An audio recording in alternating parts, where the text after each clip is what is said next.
جی ہاں، بہرحال آپ نے دیکھا کہ ایران نے جو جوابی حملہ کیا میزائلوں سے، اس پر سپر پاور امریکہ ہی سکتے میں نہیں آ گئے، ان کے اتحادی بھی، اور اسرائیل میں بھی کھلبلی مچ گئی۔ یہ تمام امریکی مغربی ممالک اسرائیل کے اتحادی سال بھر دیکھتے رہے کس طریقے سے کس طرح بے گناہ معصوم بچے بچی فلسطینی شہید ہوتے رہے، پھر جنوبی لبنان میں داخل ہوئے۔ انتظار تھا اس کا، اور میرا خیال یہ ہے کہ اگر ایران حزب اللہ کے قائد کی شہادت کے بعد یہ اٹیک نہیں کرتا تو اس کی رائے عامہ پر بھی کوئی اچھا اثر نہیں پڑتا، ایک اپنی رائے عامہ کے لیے، اور پھر آپ نے دیکھا کہ اس کا کس طریقے سے عرب دنیا میں، کیونکہ بہت بڑے پیمانے پر نہیں لیکن چھوٹے چھوٹے شہروں میں وہاں پر مظاہرے ہوئے، سیلیبریشن ہوا، اور بہرحال کوئی جانی نقصان تو نہیں ہوا، لیکن اسرائیل کا دفاعی نظام ایران نے تباہ و برباد کر کے رکھ دیا۔ جنوبی لبنان میں بھی جنگ جاری ہے، امریکہ نے کہا ہے کہ جناب وہ جواب دیں گے ایران کو، اور ان کے ساتھ ویسٹرن کنٹریز کھڑی ہیں، لیکن افسوسناک امر یہ ہے کہ ہمارے عرب مسلم ممالک جہاں بادشاہتیں اور عمارتیں ہیں، خاموش تماشائی بن کر سب کچھ دیکھ رہے ہیں۔ ساری صورتحال کے لیے میں نے زحمت دی ہے حسین حقانی کو، امریکہ میں سابق سفیر رہے اور بڑی ڈائنامکلٹی اور کئی حوالوں سے بڑی شہرت پائی، اور یہاں لائے گئے، اور میں نے کہا نا کہ پاکستان میں نہیں بلکہ اب انٹرنیشنل لیول پر وہ ایک تھنک ٹینک کی حیثیت سے ایکسیپٹ کیے جاتے ہیں، کئی کتابوں کے مصنف ہیں، اور بین الاقوامی امور خاص طور پر امریکہ کے حوالے سے کیونکہ ان کا بڑا قیام رہا ہے، گہری نظر رکھتے ہیں۔ شکریہ حسین، آپ نے میرے لیے وقت نکالا، ہمارا آپ کا یونیورسٹی کے زمانے سے ایک تعلق خاص ہے، اور گاہے بگاہے آپ سے گفتگو بھی ہوتی رہی ہے، اب تو آپ بہت قریب ہمارے آ گئے ہیں۔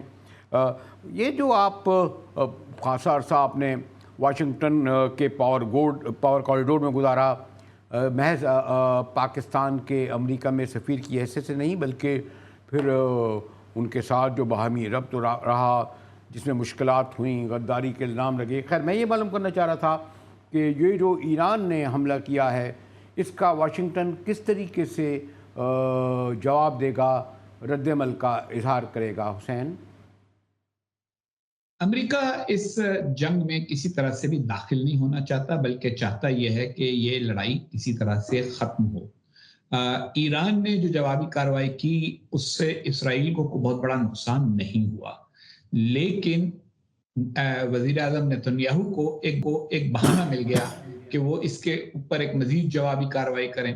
صدر بائیڈن نے پہلے ہی کہہ دیا ہے کہ ہم یہ نہیں چاہتے کہ ایران کے اوپر براہ راست اسرائیل حملہ کرے، کیونکہ ان کو پتہ ہے کہ اس کے نتیجے میں بہت سے ایسی جذبات متحرک ہو سکتے ہیں پورے عالم اسلام میں جن کو سنبھالنا مشکل ہوگا۔ تو وہ تو اس وقت اس معاملے کو کنٹین کرنے کی کوشش کر رہے ہیں۔ ایران نے جو حملہ کیا اس کا اصل جو ہدف ہے وہ اسرائیل نہیں ہے بلکہ ایرانی رائے عامہ ہے، اور وہ تمام عناصر ہیں جنہوں نے ایران سے امیدیں باندھی ہوئی تھیں، کیونکہ طاقت کا جب مقابلہ ہوتا ہے تو زیادہ طاقت جیتتی ہے، اور اس وقت زیادہ طاقت اسرائیل کے پاس ہے، ایران کے پاس نہیں ہے۔ لیکن حسین، ایک تو ہے نا کہ اسرائیل نے ایک بڑی طویل جنگ لڑ رہے ہیں بلکہ فلسطین میں، پھر انہوں نے کتنا بڑا حملہ کیا وہ بھی آپ نے دیکھا، یعنی جا کے ایران میں ان کے حزب اللہ کے قائد کو انہوں نے مارا، پھر حسن عبداللہ کو جا کے شہید کیا، اور اب یعنی ان کی طاقت کا اندازہ لگائیں کہ وہ جنوبی لبنان میں زمینی راستوں کو میں تو لفظ جھونک نہیں کہوں گا، کیونکہ آپ کو علم ہے کہ بہت بڑی زمینی جنگ کا متحمل اسرائیل نہیں ہو سکتا، لیکن پھر بھی بہرحال انہوں نے ایک فرنٹ کھولا۔ اس سے یہ لگتا ہے کہ اسرائیل کو جو ان کو سرپرست ہیں ان پر بڑا ناز ہے، اور وہ یہ چاہتے ہیں کہ اس لڑائی میں محض فلسطینیوں کو تو انہوں نے کر دیا بے آسرا اور کمزور، ایک حد تک لڑے بھی بیچارے حماس، لیکن حزب اللہ کا اب ان کا ٹارگٹ ہے۔ حسین، اس کا بھی سبب اسرائیل کی اندرونی سیاست ہے۔ نیتن یاہو صاحب کو پتا ہے کہ جب تک جنگ جاری ہے وہ وزیر اعظم ہیں، جس لمحے جنگ ختم ہوئی ان کے بہت سارے حلیف ان کی حمایت بند کر دیں گے، اور پارلیمنٹ میں بھی شاید ان کو خفت کا سامنا ہو. الیکشن جیتنا ان کے لیے اتنا آسان نہیں ہوگا، اور پھر ان کے اوپر بھی بعض کرمنل چارجز ہیں جن کا ان کو سامنا کرنا پڑے گا. تو اگر وہ قوم کو جنگ میں رکھتے ہیں، حالت جنگ میں رکھتے ہیں، تو وہ ان تمام مشکلات سے محفوظ رہ سکتے ہیں. اور حقیقت یہی ہے کہ چاہے غزہ ہو چاہے جنوبی لبنان ہو، اسرائیل طاقت کا مظاہرہ کر کے دوسروں کو دبا تو سکتا ہے، لیکن اس کے پاس اگلے دن کے لیے کوئی منصوبہ نہیں ہے. اگر غزہ سے حماس کو ختم کر دیا جاتا ہے اور بالکل مٹا دیا جاتا ہے، تو تب بھی وہاں کوئی نہ کوئی حکومت تو قائم کرنی ہوگی. وہ کون ہوگا؟ اسرائیل تو براہ راست حکومت نہیں کر سکتا.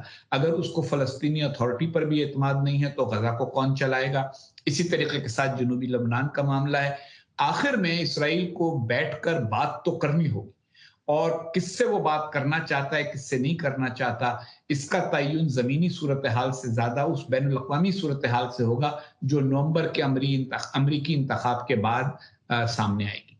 حسین، اگر ایک اور پہلو سے دیکھیں، آپ کو علم ہے کہ اکتوبر میں، یعنی اب تو سال ہو گیا، جب فلسطین میں جنگ چھڑی، اور بے گناہ ہی کہوں گا، اور بے بس اور ہتھیار سے کم لوگوں، بلکہ انہوں نے بچے، بچیوں، ایمبولنس تک کو اسرائیل نے نہیں چھوڑا، اور بہرحال ایک بڑا نقصان پہنچا. کوئی حماس کو بھی 50,000 سے زیادہ شہادتیں ہوئیں. اور یہ وہ ٹائمنگ ہے جب آپ کے ہمارے برادر اس مسلم ملک UAE سفارتی تجارتی تعلقات کر رہے تھے، سعودی عرب کر رہے تھے، جارڈن بھی کر رہے تھے. اور یہ جو ایک حد تک میں کہوں گا کہ وہ اس جنگ کے سبب پھر ان میں اتنی مورل کریج نہیں تھی کہ یہ آگے بڑھتے. کیا آپ سمجھتے ہیں کہ جمال ناصر تو نہیں، عرب اسپرنگ بھی شاید لوٹ کر نہ آئے، لیکن اگر یہ جنگ جاری رہتی ہے، مزید طول پکڑتی ہے، تو کیا عرب ورلڈ میں وہاں کے ایجپٹ ہے، اردن ہے، بحرین ہے، یہ ممالک بھی ہیں، یہاں کوئی عوامی رد عمل سامنے آ سکتا ہے؟ کیونکہ اس طرح ایران کو بھی حوصلہ ملے گا، اور اسرائیل اور امریکہ پہ بھی دباؤ بڑھے گا. حسین حقانی. مجاہد بریلوی صاحب، آپ اور میں اب ایک دوسرے کو کوئی 40-50 برس سے جانتے ہیں. اس عرصے میں ہم نے دنیا میں کتنی ذاتیاں دیکھی ہیں، اور ہمیں سب کو سمجھ میں اگر کوئی بات آئی ہے تو وہ یہی ہے کہ یہ سمجھنا سب سے زیادہ ضروری ہوتا ہے کہ کب آپ مقابلہ کریں، کب آپ مذاکرات کریں. جو عالم اسلام کا اور عربوں کا مسئلہ رہا ہے وہ یہ ہے کہ انہوں نے 1948 سے اسرائیل کے بارے میں ایک موقف اختیار کیا، اور اس کو بدلتے بدلتے بدلتے بدلتے 1979 آ گیا، جب جا کر پہلی بار انور سادات نے کہا کہ نہیں، ہمیں بات چیت کرنی پڑے گی. تو وہ مکمل انکار سے مکمل اقرار تک کا سفر ابھی تک طے نہیں ہوا. بالآخر اگر کوئی حل ہو سکتا ہے تو وہ تو یہی ہوگا کہ اسرائیل فلسطینی ریاست کے وجود کو تسلیم کرے، فلسطینی ریاست قائم کرے، فلسطینی ریاست اسرائیل کے وجود کو تسلیم کرے، اور باقی تمام عرب ممالک یہ کہیں کہ ہم ان دونوں کو قبول بھی کرتے ہیں، ان کے ساتھ گزارا بھی کر سکتے ہیں. ہم اس منزل سے بہت دور ہیں. جو عرب ممالک جنہوں نے رابطے رکھے ہیں اسرائیل کے ساتھ، آپ دیکھیں تو انہوں نے فلسطینیوں کی بڑی مدد بھی کی ہے، کیونکہ جب اسرائیل ضد پہ آ گیا اور اس نے غزہ میں اس قدر بم برسانے شروع کر دیے اور سویلینز کی کیجوالٹیز جو ہیں وہ بہت بڑھتی چلی گئیں، تو پھر اس موقع کے اوپر ان کو، فلسطینیوں کو، غزہ کے فلسطینیوں کو کھانا پہنچانا، دوا پہنچانا، یہ کام صرف مصر اور متحدہ عرب امارات ہی کر سکتے تھے، جن کے اسرائیل سے کم از کم اتنے تعلقات تھے کہ انہوں نے کہا کہ بھئی ہماری گاڑیوں کو تو آپ جانے دیں ان تک سامان پہنچانے کے لیے. تو یہ جو مکمل انکار سے لے کے بالکل آگے سرنگو ہونا ہے، اس کے درمیان بہت سے مراحل ہیں، اور میرا یہ خیال ہے کہ مختلف عرب ممالک ان مراحل میں سے گزر رہے ہیں. جو ولی عہد ہیں سعودی عرب کے، انہوں نے بھی واضح کر دیا ہے کہ ہم اسرائیل کے ساتھ تعلقات کے بارے میں اگلا قدم اسی وقت اٹھائیں گے جب فلسطینی ریاست کے بارے میں اسرائیل یقین دہانی ہی نہیں بلکہ یقینی کیفیت پیدا کر دے گا. اور متحدہ عرب امارات نے بھی کہہ دیا ہے کہ اگرچہ ہمارے آپ کے ساتھ تعلقات ہیں، کیونکہ آپ ایک حقیقت ہیں، آپ کو بھی فلسطینی ریاست کی حقیقت تسلیم کرنی ہوگی. دنیا میں بہت سی گتھیاں اور بہت سے مسائل اسی طرح سے 2 قدم آگے 1.5 قدم پیچھے چل کے ہی حل ہوئے ہیں.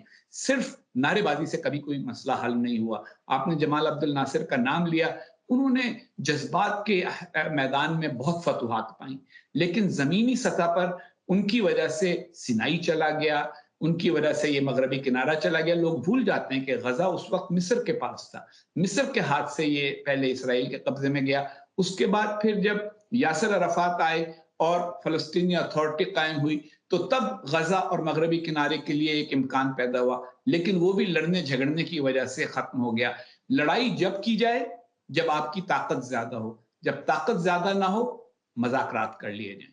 اگر حسین ذرا ہم پاکستان کی طرف چلتے ہیں، مثلا ہم ایٹمی قوت ہیں، واحد مسلم ایٹمی قوت، اس حیثیت سے ہمارا ایک رول ہونا چاہیے، لیکن ہم بھی ایک دو چکیوں، ایک طرف سے پیک کے حوالے سے ہم چائنا سے قریب ہیں، وہ بھی ہمیں سپورٹ کرتا رہا ہے، لیکن امریکہ کے تابع کا لفظ استعمال نہیں کروں گا، لیکن آپ نے حالیہ دیکھیں کہ ایرانی گیس پائپ لائن پر انہوں نے جب اسٹینڈ لیا تو ہم وڈرا ہو گئے، اب عالمی کورٹ میں مقدمہ چل رہا ہے.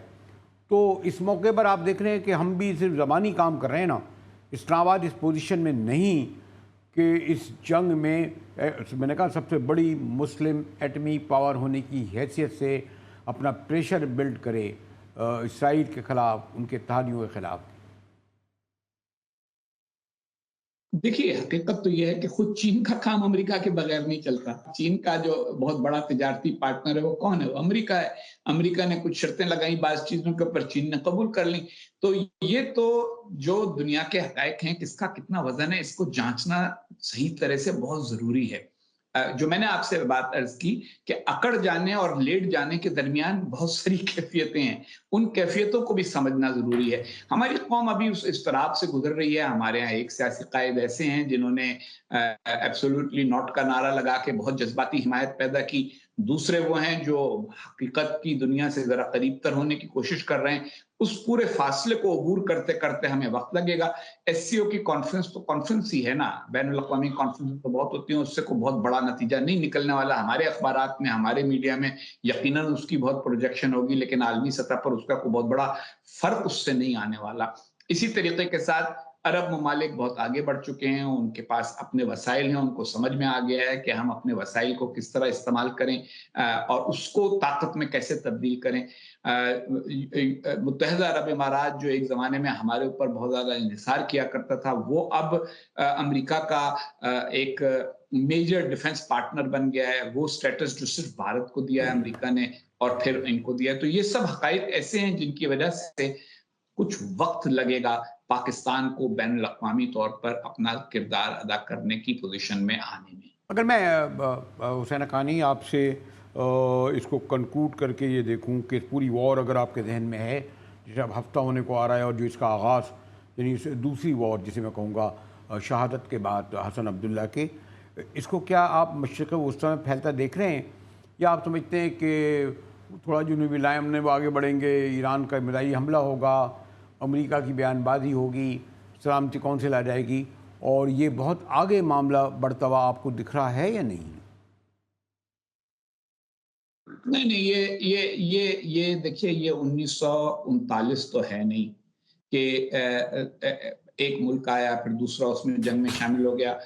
1939 میں اسی طرح سے دوسری جنگ عظیم شروع ہوئی تھی. اس کے بعد اگر آپ کو یاد ہو تو 1948 میں سارے عرب ملکوں نے فوج بھیجی تھی اسرائیل کے مقابلے کے لیے. 1967 میں بھی ایسا ہی ہوا تھا. اب تو اردن خاموش ہے، وہ بالکل نہیں لڑے گا. مصر نہیں لڑے گا. لبنان کی تھوڑی بہت لڑائی ہوگی جنوبی لبنان میں. اسرائیل کو بھی پتا ہے کہ اگر ہم بہت اندر چلے گئے تو پھر ہمیں مزاحمت کا سامنا ہوگا. اسرائیل کی آبادی بڑی تھوڑی ہے، وہ بہت زیادہ جانی نقصان کے متحمل نہیں ہو سکتے. غزہ کے معاملے میں بھی وہ اس نتیجے پہ پہنچ گئے ہیں کہ بس ایک بیلنس قائم کرنے کے بعد ہمیں پیچھے ہٹنا ہوگا. تو اس لیے یہ بہت زیادہ وسیع جنگ مجھے ہوتی نظر نہیں آ رہی. اس کو پھیلانے کی مزید کوشش کی تو پھر ایک نئی صورتحال پیدا ہو جائے گی جس میں ایران کے عرب حریف جو ہیں ان کو بھی کچھ فیصلے کرنے پڑیں گے. اور میرا خیال ہے کہ اس وقت ایران کے مفاد میں یہ نہیں ہے کہ ان کو اس قسم کے فیصلوں پر مجبور کرے. دیکھیے ایران کو بھی ایک کے بعد ایک ہزیمت ہوئی ہے. ان کے سابق صدر کہہ رہے ہیں کہ ہماری انٹیلیجنس کا ایک بہت ذمہ دار آدمی جس کا کام اسرائیل کے ایجنٹوں کو ڈھونڈنا تھا وہ خود اسرائیل کا ایجنٹ تھا. تو ایسی صورتحال میں ان کے بڑے بڑے قائدین جو ہیں، ان کی جو پناہ گاہیں ہیں، ان کو ڈھونڈ کے اسرائیل نے ان پر حملے کر دیے. اس کے بعد ان کو کچھ وقت چاہیے سانس لینے کا. انہوں نے یہ میزائل تو مارے ہیں لیکن یہ اس لیے مارے ہیں تاکہ اپنی رائے عامہ کو دکھا سکیں کہ ہم بالکل ہی ناکارہ نہیں ہیں. لیکن ایرانی بھی اس وقت ڈپلومیٹکلی بڑے ایکٹیو ہیں اور ہر طاقت کو یہ پیغام دے رہے ہیں کہ ہم جنگ نہیں چاہتے. تو ایسی صورت میں جنگ میں کوئی مزید وسعت نہیں آئے گی. شکریہ حسین حقانی. امریکہ میں ثابت ہے، میں نے کہا نا، ایک تھنک ٹینک، ایک اتھارٹی کا درجہ رکھتے ہیں بین الاقوامی صورتحال، خاص طور پر امریکہ کے حوالے سے. اور اس گفتگو کو تو ہمیں آگے بڑھانا چاہیے، کیونکہ ایک بہت بڑا المناک صورتحال ہے پورے مڈل ایسٹ میں. خاص طور پر آپ دیکھ رہے ہیں ارد گرد جو کچھ ہو رہا ہے ہمارے، لیکن وطن عزیز میں بھی بہت کچھ ہو رہا ہے. اس پر گفتگو کریں گے ایک بریک کے بعد. ہمارے ساتھ رہیے گا.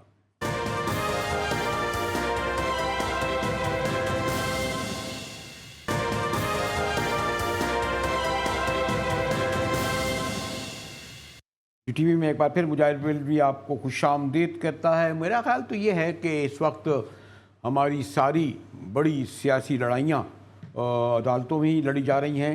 حکومت ہر صورت آئینی کوٹے لانا چاہتی ہے. پھر اس سے منسلک اس کے لیے ضروری ہے کہ انہیں 2/3 میجورٹی چاہیے. اس لیے جو 63A ہے، جس کے تحت یہ تھا کہ منحرف ارکان کا اب کہتے ہیں جی ووٹ شمار نہیں ہوگا. ایک بڑا فیصلہ سپریم کورٹ نے دیا ہے. حکومت علی ظفر صاحب آج پیش ہوئے، ہمارے بیرسٹر. ان کے والد بڑے پائے کے وکیل تھے، اور اسی طرح آج آپ نے دیکھا کہ انہوں نے جسٹس قائد فائز صاحب کو فیس کیا، اور ان کا کہنا تھا کہ حکومت جو آئینی ترمیم لا رہی ہے اس کا مقصد ہارس ٹریڈنگ کو فروغ دینا ہے. اس پر چیف جسٹس صاحب کا کہنا تھا کہ جناب ہم اس پر آپ پر توہین عدالت لگا سکتے ہیں. ہارس ٹریڈنگ کیا ہوتی ہے ہم بتائیں تو آپ شرمندہ ہوں گے. اس پر بیرسٹر کا کہنا تھا کہ آرٹیکل 63A کا فیصلہ ہارس ٹریڈنگ کو روکتا تھا، جس کے خلاف آپ نے فیصلہ دیا. اس پر چیف جسٹس کا کہنا تھا کہ آپ جو کچھ کہہ رہے ہیں نہ تو ہم سنیں گے اور نہ ریکارڈ کا حصہ بنائیں گے.